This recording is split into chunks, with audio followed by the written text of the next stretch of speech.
de Saanich Gulf Islands.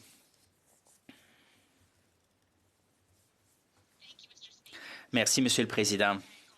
Je remercie tous les députés d'avoir accepté de débattre en toute urgence de ce projet de loi C9 pour qu'on puisse l'adopter rapidement.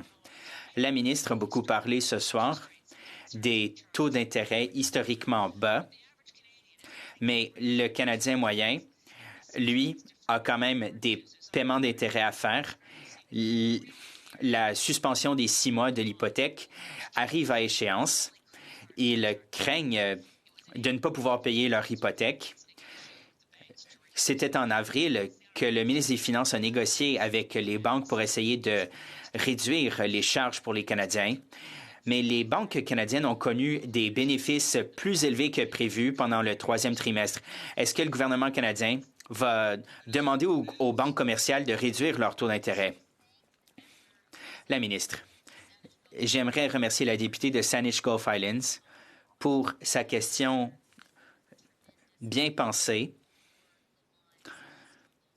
et pour l'intérêt qu'elle a pour les difficultés quotidiennes des Canadiens. Elle parle des cartes de crédit et des hypothèques. Ce sont des questions qui sont tout à fait légitimes. Nous examinons ces deux dossiers alors que nous entrons dans cette deuxième vague de la pandémie. La députée. Merci, Madame la ministre. Maintenant, au sujet du tourisme. Pour un grand nombre des habitants de ma circonscription, ce n'est pas le loyer qui est le problème. Dans le secteur touristique, ils ont des frais d'exploitation fixes. Le projet de loi C9 ne pourra pas les aider. Est-ce que la ministre des Finances sera d'accord pour y ajouter plus de flexibilité? Le ministre de l'Innovation. Monsieur le Président, je remercie la députée pour sa question. Elle a tout à fait raison.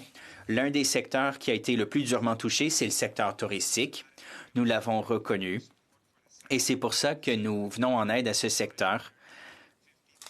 Un secteur qui emploie plus de 550 000 Canadiens. Et au cours des dernières années, le gouvernement canadien a contribué 460 millions de dollars à ce secteur pour l'aider. Et nous avons également investi des sommes dans les agences de développement régional pour essayer de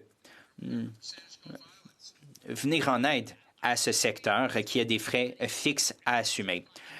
La députée, je sais que le gouvernement investit de l'argent dans le secteur touristique, mais c'est insuffisant. Je vais vous donner un exemple spécifique. L'une des attractions les plus prisées au Canada est dans ma circonscription, mais la subvention salariale ne les a pas aidés parce qu'ils ne pouvaient pas faire revenir des centaines d'employés parce qu'il n'y avait pas de touristes. Et le programme pour le loyer ne les aide pas non plus. Ce qu'il nous faut, c'est un programme qui aiderait les agences de développement régional qui, elles, pourraient donner de l'aide aux entreprises du secteur touristique. Est-ce qu'il y a des sommes supplémentaires qui sont envisagées pour le secteur touristique par l'intermédiaire de ces agences? La ministre des Finances. Je remercie la députée de Saanich Gulf Islands pour cette question. Elle s'est très bien renseignée. Je suis tout à fait d'accord avec elle. Les agences de développement régional ont joué un rôle essentiel dans cette crise. Comme nous l'avons entendu de la part de bien des députés ce soir, nous avons établi des programmes généraux qui, de par leur nature, ont aidé beaucoup de monde, des millions de Canadiens, des centaines de milliers d'entreprises, et c'est formidable. Mais les programmes généraux ne peuvent pas répondre aux besoins de tout un chacun. Et c'est pour ça que les agences de développement régional sont si importantes. Je suis d'accord avec la députée d'en face que ces agences ont joué un rôle très important jusqu'à maintenant. Maintenant, nous sommes dans la deuxième vague. La députée de Saanich Gulf Islands, probablement la dernière question. Une question brève et spécifique.